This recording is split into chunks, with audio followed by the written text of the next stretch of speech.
Labas vakaras visiems. Jungiuosi į tą mielą grupelę skaitančiųjų, kas skaito pats sau, o kas bando skaityti ir į eterį. Tai pirmas mano gyvenime laivas, būtent tos nuostabios knygos. Taigi aš esu Michael Roacho Deimantų šlifuotojas. Galiu pasakyti, tai yra verslo ir gyvenimo vadyba pagal Rudą. Tai kas jau įsibėgėję mes esam ir jau pradedam sustoję ties 92 puslapiu. Ir tai yra 7 skyrius ryšiai arba dažniausiai pasitaikančios verslo problemos ir tikrieji jų sprendimo būdai. Taip ir pradedu. Praeito skyriaus pabaigoje kalbėjome apie rinkų tuštumą. 3 pirkėjai veikia rinkoje, norėdami įsigyti kelis tūkstančius tam tikro dydžio ir kokybės deimantų. Vienas vadovaujasi nuojauta ir po 1 ar 2 skambučių lengvai pasiekia sėkmę. Kitam tenka daugiau skambinti ir sunkiau dirbti, bet galiausiai ir jam pavyksta. Trečiam iš esmės nepavyksta gauti prekių. Tad mūsų pavyzdėje pirkėjai buvo skirtinguose miestuose, tačiau neturi reikšmės. Tokia situacija galėjo susidaryti ir tame pačiame mieste. Senovės tibetiečių manymu, patirdami nuojautą kabutėse arba instinktą kabutėse, padedantį nepaklysti tamsiame sandorių ir rinkų labirinte, verslininkai tiesiogiai patiria išsiskleidusį sąmonės įspaudą. Būtent toks jausmas apima, kai stiprus įspaudas pasiekia sąmonę. Tokie žmonės, susidūrę su verslo problema, staiga aiškiai supranta, ką reikia daryti. Jokių abejonių ir jokių klausimų. Žmonės juos vadina genialiais kabutėse, įžvalgiais kabutėse, turinčiais gyslelę kabutėse arba stebukladariais kabutėse. Nieko nėra smagiau, nei būti vienu iš tokių žmonių. Rinkos drebintojų, kamuoliuką nuolat atmušančių beisbolo žaidėjų, kuriam kamuolys prieš smūgį atrodo didelis kaip arbūzas.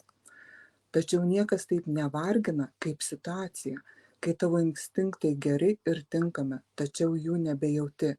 Tai blogiau, negu nejausti jų nuo pat pradžių. Bet kuriuo atveju būtų naudinga žinoti, kaip pasiekti, kad šie instinktai mus lydėtų nuolat. Tad čia grįžtame prie deimantų šlifuotojų, kur galime rasti tokių įžvalgų. Tarkime, subhuti, kad kuris nors konkretus žmogus bent akimirką įžvelgia ir įtiki senovės knygos žodžiais, kurie moko to paties, ko kitus moko ir jis pats. Tad Hagata Osubhuti pažįsta tokį žmogų. Tad Hagata Osubhuti mato tokį žmogų. Toks žmogus Osubhuti sukūrė ir saugiai sutelkė neišmatuojamą gausybę gerumo. Ogi iš kur atsiranda instinktai? Praeitame skyriuje minėjome ryšius kabutėse, tai yra tam tikrus veiksmus ar mintis susiejančius kabutėse, arba sukeliančius tam tikrus įspaudus, lemiančius konkrečius rezultatus, kurių siekiame savo versle ir gyvenime. Dabar atėjo laikas apibrėžti šiuos veiksmus, nes jei iš tiesų suprasime šį procesą, jei veiksime žinodami, kaip veikia įspaudai ir už jų slypintis potencialas, galėsime sukaupti kabutėse didžiulę energiją, padedančią mūsų verslui vystytis taip, kaip norime. Žmonės savo veikloje besivadovaujantys šiomis žiniomis paprastai atkreipia į save kitų žmonių dėmesį ir tada jų sėkmė auga kaip sniego kamuolys. Atsiprašau. Štai bene garsiausias kada nors iš budistų išminčiaus lūpų nuskambėjęs teiginys apie šiuos ryšius. Jį maždaug prieš 18 šimtmečių ištarė indų mokytojas vardu Nagardžuna. Tai eilutės iš jo kūrinio Brangakmenių vėrinys. Jose kalbama apie geidžiamiausius įspaudus, kuriuos galime įspausti savo sąmonę. Taigi, iš Brangakmenių vėrinio. Trumpai papasakosiu apie puikiausias savybes tų, kurie eina atjautos keliu. Dovanojimas ir dorybė, kantrybė ir pastangos, susitelkimas, išmintis, užuojauta ir daug daugiau. Dovanoti tai atiduoti tai, ką turi, o dorybė daryti gerą kitiems, kantrybė tai pykčio pažabojimas, o pastangos tai džiaugsmas, didinantis visą gėrį, susitelkimas yra vientisumas, laisvė nuo blogų minčių, o išmintis pasako, kas iš tiesų yra tiesa, užuojauta tai aukšto išprusimo rūšis, giliai sumišusi su meile viskam, kas gyva. Toliau autorius kalba apie pačius ryšius. Dovanojimas atneša turtus, geras pasaulis kyla iš dorybės, kantrybė atneša grožį, kilnumas kyla iš pastangų, susitelkimas atneša ramybę, o iš išminties kyla laisvė. Atjauta padeda pasiekti, ko visi trokšta. Įtrauksime ir paskutinę eilutę, kurioje aprašomas svarbiausias šių įspaudų puoselėjimo rezultatas. Taigi, kas priima visas 7 dorybes ir tobulina jas kartu, pasieks tą nesuvokiamą žinojimo vietą, verta paties pasaulio globėjo. Tad šios eilutės yra bene garsiausia santrauka. Skliausteliuose yra ir kitų vietų, kuriuose aptariami šimtai įspaudų ir jų rezultatų, kurioje aprašomi ryšiai tarp konkrečių veiksmų, jų įspaudų ir jūsų vizijos. Juos galima apibendrinti taip. Yra 7 punktai. 1. Norėdami pamatyti, kad versle jums sekasi gerai ir jūs klestite finansiškai, pasiekite pasąmonėje atitinkamus įspaudus, palaikydami tokią dvasinę būseną, kurioje vyrautų dosnumas. 2. Norėdami pamatyti, kad gyvenate iš prigimties laimingame pasaulyje, pasiekite pasąmonėje atitinkamus įspaudus, laikydamiesi labai etiško gyvenimo būdo. 3. Norėdami pamatyti save fiziškai sveiką ir patrauklų, pasiekite pasąmonėje atitinkamus įspaudus, pasiryždami niekada nepykti. 4. Norėdami pamatyti save esant lyderį tiek asmeninėme gyvenime, tiek versle, pasiekite pasąmonėje atitinkamus įspaudus, džiaugdamiesi konstruktyviais ir naudingais veiksmais. 5. Norėdami pamatyti save, sugebantys stabiliai sutelkti dėmesį, pasiekite pasąmonėje atitinkamus įspaudus, medituokite, praktikuodami gilaus susikaupimo būsenas. 6. Norėdami pamatyti save laisvą nuo pasaulio, kuriame viskas neveikia taip, kaip jums norėtųsi, pasiekite pasąmonėje atitinkamus įspaudus, mokydamiesi apie paslėpto potencialo ir sąmonės įspaudų principus. Ir 7. Norėdami pamatyti save, gaunantį viską, ko tik kada nors siekite, ir kitus, gaunančius viską, ko trokšta, pasiekite pasąmonėje atitinkamus įspaudus. Ugdykite atjautą. Toliau. Greičiausiai dabar jau pradedate svarstyti, kaip visus šiuos kilnius principus pritaikyti realiame gyvenime. Todėl dabar papasakosiu realią situaciją, parodančią, kaip potencialo ir įspaudų principai veikia jūsų biure. Tarkime, jau kelerius metus dirbu bendrovėje Andin International ir taikau visus jau minėtus principus. Sąmoningai darau būtent tai, kas mano sąmonėje palieka įspaudus, padedančius aplink matyti sėkmę. Žengiu pro mūsų naujo pastato vakarinėje Manheteno dalyje duris. Pastato fasadinė dalis papuošta gražiomis plokštėmis, o krištolinio stiklo durys kviečia įeiti į foje. Vos jas atidaręs pajuntu gaivų gūsį sklindantį nuo Hansono upės, o iš apsaugos kambario man linkteli Džonas Vakaro, buvęs metro policininkas, sugebantis saugiai pernešti deimantų siuntinį iš vieno pastato į kitą, nors net ir stebint vienai iš Kolumbijos gaujų besisukiojančių 47 gatvėje ir laukiančių, kol išlys koks neatsargus deimantų prekybininkas be apsaugos. Kiekvienas čia prašytas objektas ir asmuo turi tą patį paslėptą potencialą. Tam tikra prasme, jie visi yra kintami ir jūsų sąmonėje gali greitai tapti teigiami arba neigiami. Man patinka granito plokštės ant pastato.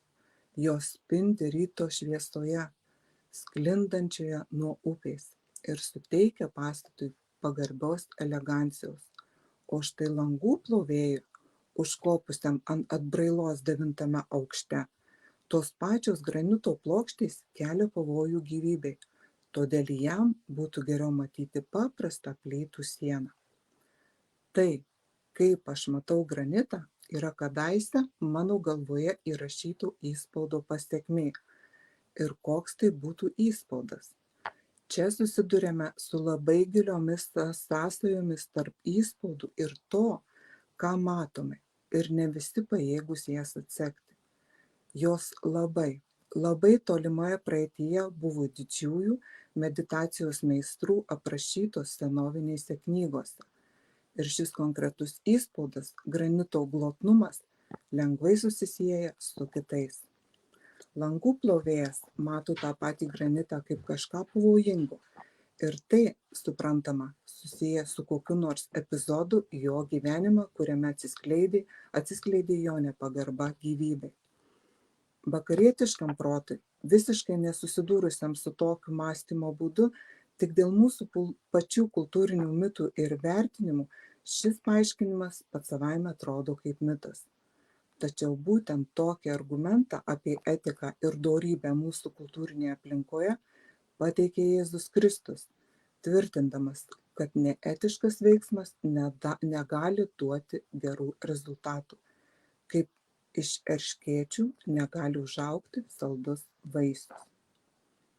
Budistų raštuose aiškinama, kaip veikia šiose tiesose slypintis mechanizmas, o tiksliau dėsnis, valdantis įspaudus ir lemiantis, ką mes pamatysime žvelgdami į tuščius, kabutėse, arba neutralius daiktus ar reiškinius, pavyzdžiui, tas granito plokštes. Trumpai tariant, tai puikus ir veiksmingas metodas, padedantis pasiekti, kad viskas vyktų taip, kaip norime, o neįtikėtina mūsų Andin International deimantų skyriaus sėkmė yra iškalbingas to įrodymas. Kaip sakė pats Buda, visada galite pabandyti ir pažiūrėti, ar tai jums tinka. Blogiausia, kas gali nutikti, tai, kad kurį laiką būsite itin geranoriški ir dosnūs kitiems. Sakydami, kad langų plovėjas kadaise parodė nepagarbą gyvybei,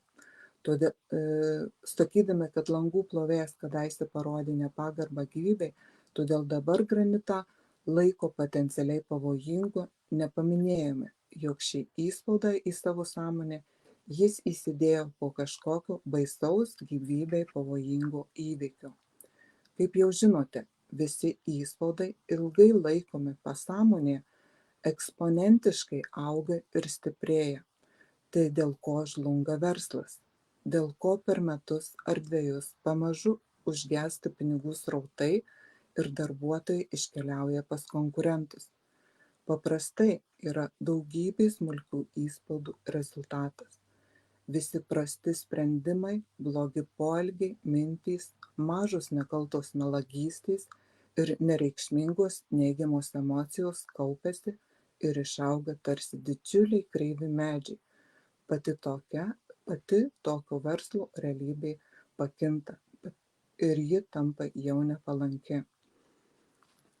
Čia taip pat labai svarbu suprasti, kad kalbame ne apie kokį nors socialinį ar psichologinį reiškinį, kai jūs meluojate kitiems, todėl jie meluoja jums, arba jūs kritikuojate kitus, todėl jie kritikuoja jus.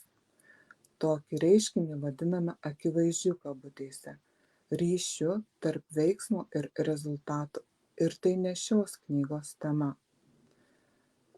Todėl niekada taip nebūna, kad žmogus jums meluotų vien dėl to, jog jūs meluojate jam. Tam yra visai kitoks paaiškinimas. Jūsų pasąmonėje įsirėžia įspaudas, kuris laikui bėgant suveši. Jūs pamatote kitą žmogų jums meluojant, kadangi anksčiau jūsų pasąmonėje atsirado įspaudas, kuris atsiskleidęs verčia jūs matyti, jog šis asmuo meluoja. Niekada nebūna taip, kad prieš jūs iš niekur atsiranda koks nors žmogus ir pradeda jums meluoti. Niekas niekada negali jums meluoti, nebent jūs patys, nesąmoningai ar nekontroliuojami. Įskiepėte savo prote įspaudą, meluodami kitiems. Apskritai klausimas netgi ne tai, kaip jūsų veiksmai nulemia jūsų aplinkos suvokimą. Veikiau pati aplinka, visi daiktai ir reiškiniai joje atsiranda dėl jūsų įspaudų. Jūs supantis pasaulis, aplinkiniai žmonės ir net tai, koks jūs pats esate, yra visa tai jūsų gerų ir blogų praeities veiksmų, žodžių ir minčių kūrinys, visko, ką padarėte kitiems. Turėkite tai omenyje, kol išvardysime keletą tipiškų ryšių ar koreliacijų iš realaus verslo gyvenimo. Tai ne pasaka, kurią jums kadaise pasakojo 1 klasės mokytoja. Kabutėse, Jonuk, nemindžiok vabaliuko, nes vieną dieną pats tapsi vabaliuku ir būsi sumindžiotas. Tai juk veikiau pažintinės tiesos, tvirtai pagrįstos patirtimi ir išmintimi iškilių žmonių, kurie per pastaruosius 2,5 tūkstančio metų jas išbandė ir sėkmingai naudojo. Trumpai tariant, jos veikia ir veikia nepriekaištingai. Tibeto išminčiai visada sakydavo, kad jeigu atrodo, jog šie dėsniai neveikia, taip yra todėl, kad jų nesilaikote.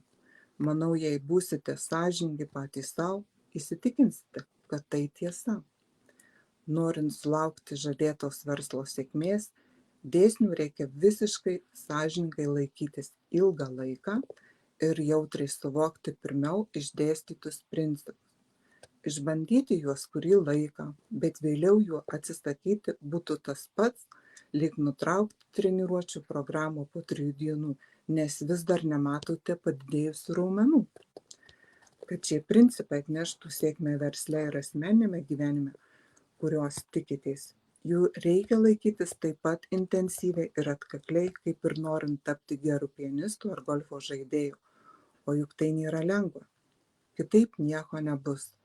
O jei negalite įdėti tokių pastangų, galite šią knygą tuojau pat padėti į šalį. Beje, šie ryšiai yra tiesiogiai išvesti iš 2 svarbiausių kada nors Azijoje parašytų išminties knygų. Tai Tibeto mokytojo Tsongkhapa didžiojo gyvenusio, gal čia bus 14-15 amžius, didžioji knyga apie žingsnius kelyje ir Indijos išminčios Dharmos Rakshitos peilių vainikas. Tai tiek šiandien iš Deimanto šlifuotojo knygos. Esu Ligita ir dėkoju, jeigu klausėtės. O save pagiriu už pirmą startą. Dėkui labai.